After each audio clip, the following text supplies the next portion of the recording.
And now I will ask Françoise and Amandine to come, and they will talk about the use of Facebook, because we were thinking, as you know, marketing is very important, because how do deaf people know that there's something going on that day in that place? So like in HRP, you have your mailing list, and you have a website, and we've been using Facebook for a couple of years, and they're going to present their opinion about the pros and cons of using Facebook for advertising.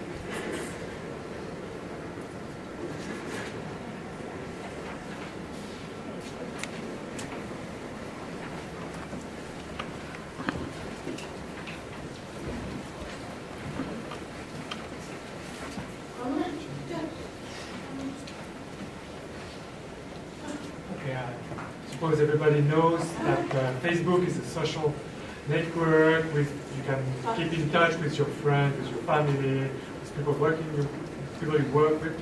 So it's a way to get information, private information, or public information.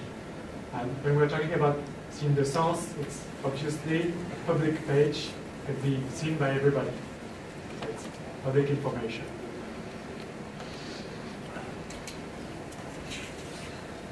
This information is given to the public in order for them to know that something is happening in the museums, events, exhibitions, or stuff like that. So the first aim is to inform people that there are things happening in museums. And there are different ways to give information to deaf people, deaf public. The first way is the simplest, the quickest as well. It's just on your status on Facebook. You can get some information, just like at this date, there will be a visit on this subject, and it will be at this time talking about this situation. So it's quite simple information. The second way to give information is, I think, a little bit better, is to use pictures, images, such as this, for instance. So there's the same information, the date, which is very important, of course. So this is, for instance, a visit of Saint-Omer Cathedral. So there's already information about the date, the time, the place, and the price, which is there, which has been €5 to stay. So deaf people have got to pay for this event, and they've got to book a place as well. So the information is not necessarily that clear. There are lots of stuff on this page, but well, it's not the perfect situation. And the third way, which is the best obviously, is using videos. So the videos are filmed by the guide themselves, so it could be me. The aim is to inform people about the same elements, which theme is going to be presented, what are we going to talk about, what kind of information. So let's have a look.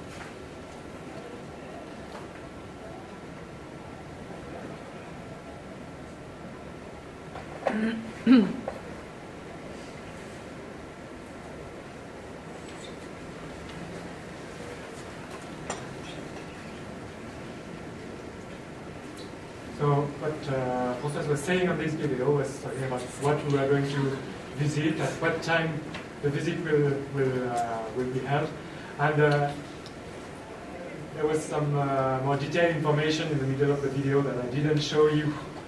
So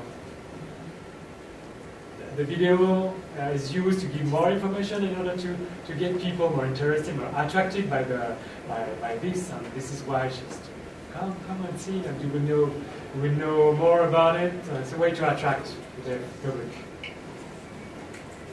And then at the end, always got the same information about the place and where to meet, etc. And this is the best system to get people to come, because there is directly sign language used, and automatically deaf people are attracted by the video. There is all the information, it's complete, it's there's kind of way to attract people with the way, the guide, like kind of a teaser for the deaf community. And there's a question. Can she ask the question now? Now. It would be better to wait before the end of the presentation. Okay. So these are the three ways we use in the Sens to advertise our events. Some people prefer the first one, the second one, third one. The objective is that it's accessible to a maximum number of persons.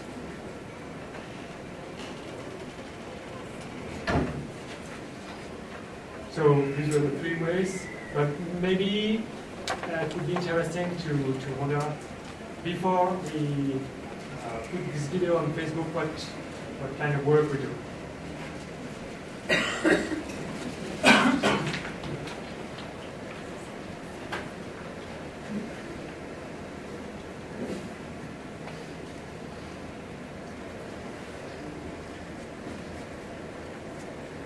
I've been working as a guide for 9 years now. Just as Michael told you, we can use posters, we can use different ways to attract people. But it's quite difficult to attract deaf people to these cultural places, which is difficult just as it is difficult for the hearing. So we have two possibilities to create videos. We can work with sign de sens, in the sense, or on ourselves. As we've been to the training, as we are guides for an exhibition, we can do it immediately after the training and use the camera, video camera to explain to the people what we're gonna do in the museum. And the video is sent to Signes du Sens, which makes we give more information in the videos, like special effects, etc. For example, I could after my studying a presentation, I can do that, but myself, I prefer doing it later at home, because I have more time to read, to learn more about the exhibition, and it's easier for me to explain exactly, briefly, and attract people with my own work. So I have a blue screen behind me, and I'm used to work with different pictures on my right or on my left. But you know, you need to ask. I have to ask Signes du Sens to call the museum to ask if they are allowed to use different pictures, different images, and so I can use these pictures in the screen, on my screen, to talk about the exhibition. With my mobile phone, I can use it as a camera and take pictures in the museum to have those pictures in the screen. And then I send this video to to a Dropbox, which is used with Synthesence, and then these videos are sent by email to our customers. For example,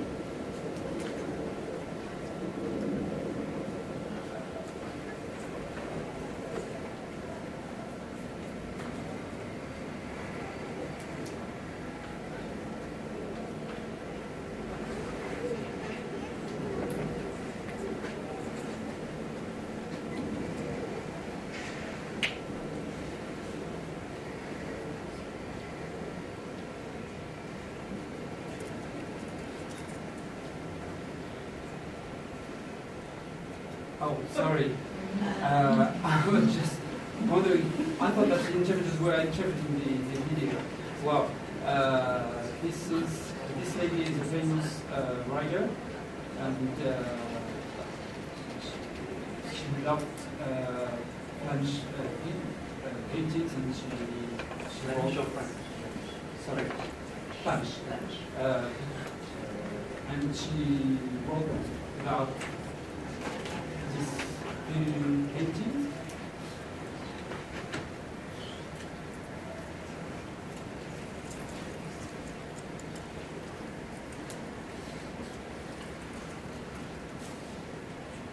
So you just have to follow the video.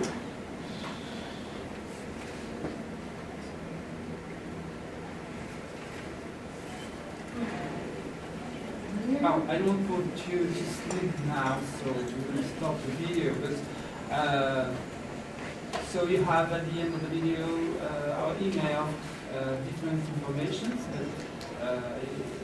You know, hearing people are used to use words, and we say words to mouth, by that hearing people have information from words to their ears. And so we use another way, which is from hand to eye, and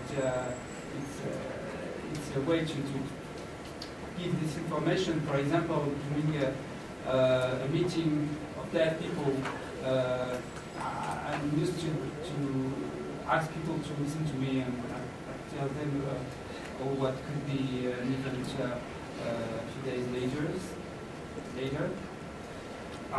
We have what we call Café Signe.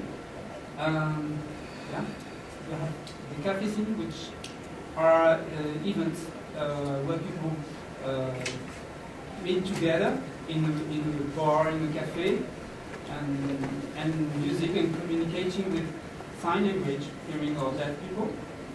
And it's a perfect place to spread information about an event.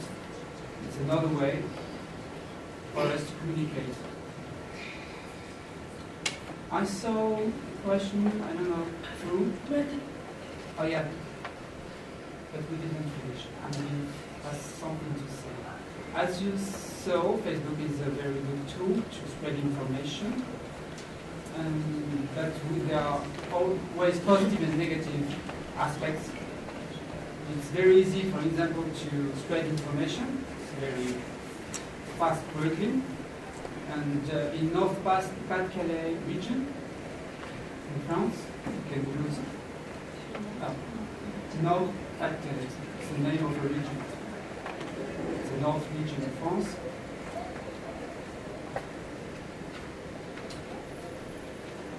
So in North Pas-de-Calais region, you can get information about some event, and people can share this information to other people.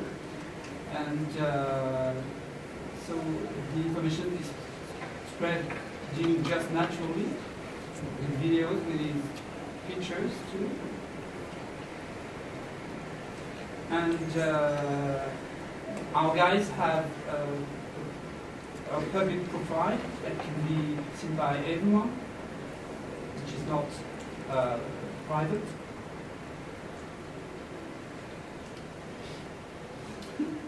Who has that?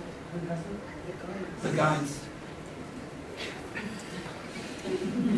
Sounded like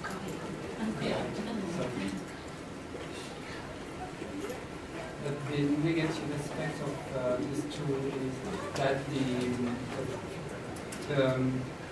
sorry, Newsfeed. the newsfeed is very rich, and sometimes people don't see the picture, don't see the video. There's so much videos so many videos in the food in newsfeed that sometimes you can just lose it, and so the information doesn't reach its point.